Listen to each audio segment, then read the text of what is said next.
কালিৰ দিনটোত এটা গুৰুতৰ অভিযোগ উত্থাপন হৈছিল যে শদিয়াৰ অম্বিকাপুৰ অঞ্চলত অৰুণাচলী আহি ঘৰ সাজিছে বা একাংশ ঘৰ বনোৱা হৈছে বুলি যিটো অভিযোগ উত্থাপন হৈছিল সেই অভিযোগনো কি প্ৰকৃততে কোনে আচলতে এই ঘৰসমূহ সাজিছে তাৰ সজবিন তদন্ত কৰিবৰ কাৰণে এইখিনি মুহূৰ্তত আহি শদিয়াৰ অম্বিকাপুৰ অঞ্চলৰ মৰগৰ গাঁৱত উপস্থিত হৈছোহি আৰু এই গাঁওখনতেই কেইবাটাও ঘৰ ইতিমধ্যে আমাৰ চকুত পৰিছে কেইবাটাও ঘৰ আমি দেখিছোঁ গতিকে এই অঞ্চলত যিখিনি ঘটনা কালি সংঘটিত হৈ গ'ল যিখিনি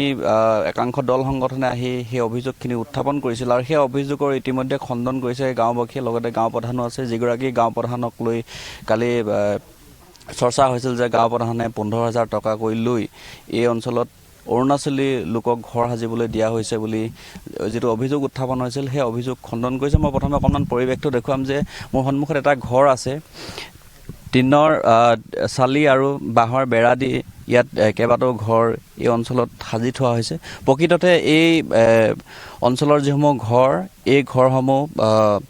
বনোৱাৰ মূলত এটাই কাৰণ আছিল বুলি তেওঁলোকে আমাক জনাইছে গাঁওবাসীয়ে জনাইছে গাঁওবুঢ়াই জনাইছে যে যেহেতু লোকপিয়ল চলি আছে চেঞ্চাছৰ বাবে তেওঁলোকে যিহেতু এই ঘৰসমূহ বনোৱা বুলি উল্লেখ কৰিছে আৰু লগতে যিসমূহ লোকে ইয়াত মাটি কিনি তেওঁলোকে ঘৰ বনাইছে সেই লোকসকলো ইয়াত উপস্থিত আছে মই প্ৰথমে গাঁওবুঢ়াৰ ওচৰলৈ আহিম যে যিটো অভিযোগ উত্থাপন হৈছিল কালি আপোনাক লৈ বিশেষকৈ যে ইয়াত অৰুণাচলীয়ে ঘৰ সাজিছে একাংশ ঘৰ বনোৱা হৈছে কথাখিনি কোৱা হৈছে গতিকে এই ঘৰসমূহ কিয় বনোৱা হৈছে কিহৰ বাবে বনাবলগীয়া পৰিৱেশ হ'ল এইখিনি মই জানিব বিচাৰিছোঁ আপোনাক হয় ND24 নিউজ নমস্কাৰ আমাৰ শদিয়াবাসী ৰাইজ নমস্কাৰ আজি নোহোৱা ভুৱা বাতৰি ওলাই কিনে মোৰ নামত মোৰ নাম টেক বাহাদুৰ লিম্বু এই মগৰগাঁও গাঁও প্ৰধান হয় আজি এইটো ঘৰ বনোৱাটো আপোনাৰ চেঞ্চাছৰ কাৰণে মানুহবিলাকে নেবুজি কিনে ফটাফট ঘৰটো নিজৰ ল'ৰা ছোৱালীৰ নামত ককাই ভাইৰ নামত বনাই দিয়া হৈছে সেইটো কাৰণে মানুহবিলাকে দেখি কিনে অবাক হৈ গ'ল যে ইমান সোনকালে ঘৰটো কেনেকৈ জিলিকি উঠিলে কিন্তু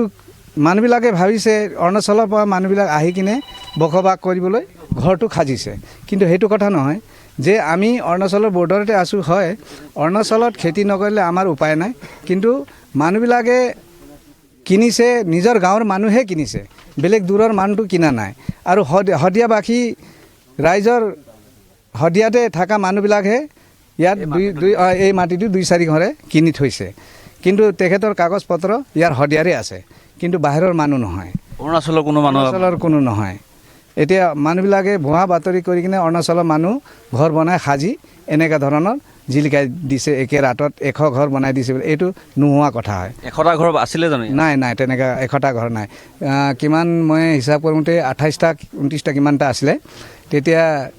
চিঅ' বাইদেৱে ক'লে এইটো সৰু ঝুপুৰি বনাই কিনে আপোনালোকে চেঞ্চাছটো নেপাব সেইটো কাৰণে নিজৰ ককাইৰ নামত ভাইৰ নামত নিজৰ ল'ৰাৰ নামত ছোৱালীৰ নামত সেইটো থকাটো কিছুমান উঠাই দিয়া হৈ গ'ল এতিয়া চেঞ্চাছে নহয় যদি তাত থৈ কিনে লাভ নাই বুলি কিনে চেঞ্চাছৰ কাৰণে চেঞ্চাছৰ কাৰণে বনাইছে আৰু মোৰ অভিযোগ দিছে 15,000 টকা প্ৰতি মানুহ লগত লৈছে বুলি কিনে আজি ইয়াতে মানুহবিলাক আছে কিনি লোৱা মানুহবিলাক কিনোতা মানুহবিলাক আছে তেখেতবিলাকৰ লগত আপোনালোকে সুধিব পাৰিব চাওক ইয়াতে এগৰাকী মহিলাৰ মণিকা সোণোৱাল নামৰ মহিলাগৰাকীয়ে মাটি ক্ৰয় কৰিছে মোৰ হাতত এখন ভোটাৰ কাৰ্ড আৰু আধাৰ কাৰ্ড সকলোখিনিয়ে আছে তেখেত অম্বিকাপুৰে বাসিন্দা হয় মই বাইদেউ অকণমান কথা পাতিব বিচাৰিম আপুনি এইটো ঘৰ বনাইছে এইটো ঘৰ বনাইছোঁ কিহৰ বাবে বনাইছিলে মূলতঃ মই বনাইছিলোঁ মানে মাটিডোখৰ লৈছোঁ যদি ফেঞ্চিং লগালোঁ 2-3টাহে তামোল পুলি লগাই থৈছোঁ হালধি লগাই থৈছোঁ আৰু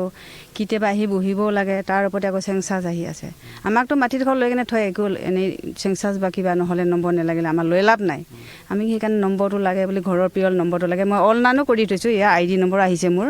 অনলাইন কৰি দিছোঁ ভনীয়ৰ মোৰ অনলাইন কৰিলোঁ চেঞ্চাছৰ কাৰণে অলৰেডি হৈ গ'ল খালি আৰু আহিব লাগে ছাৰ হেঁতে এতিয়া ঘৰত আহি নম্বৰ লগাব লাগে আমাৰ ID ল'ব লাগে আপুনি মাটিটো ইয়াত কিনি লৈছে কিনি লৈছোঁ মই প্ৰকাশ দাজুৰ পৰা মই কিনিছোঁ কিনি কিনে মই গৈছোঁ গাংবুঢ়া ঘৰত গাংবুঢ়াই সুধিব গৈছোঁ মই মাটি মই ইয়াত কিনিব পাৰিম নি মই শদিয়াৰ বৰপথাৰে হয়